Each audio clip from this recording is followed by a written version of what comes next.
जिला भर में गैर कानूनी तौर पर खाद जमा करके ब्लैक में फरोख्त करने वालों के खिलाफ इंतजामिया मुतहर्रिक हो गई है और मुख्तलिफ जगहों पर छापे मारकर 32 स्टोर सील कर दिए गए हैं। आज हुकूमत पंजाब की हिदायत पर तहसील चिन्योट के अंदर हमने जो खाद की ज़ख़ीरा अंदोज़ी और इसकी जो अर्ज़ां फ़रोशी थी, जो महंगे नरखों के ऊपर ये बेची जा रही थी और स्टोर की जा रही थी, उसके ऊपर आज हमने कार्रवाइयाँ की हैं। इसमें स्पेशल ब्रांच की भी कुछ रिपोर्ट्स थी, कुछ हमारे पास जो हमारे शहरी हैं उनकी भी शिकायत थी। गैर कानूनी तौर पर जमा की गई 25,000 से ज़ायद खाद की बोरियां भी बरामद कर ली गई हैं। खाद डीलरों के खिलाफ कानूनी कार्रवाई शुरू कर दी गई है।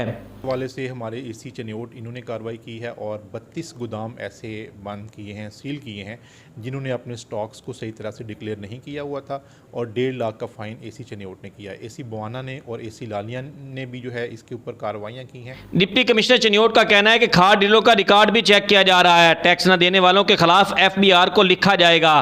कैमरा टीम के साथ अमीर उमर चमन, एयरवाई न्यूज़ चिन्योट।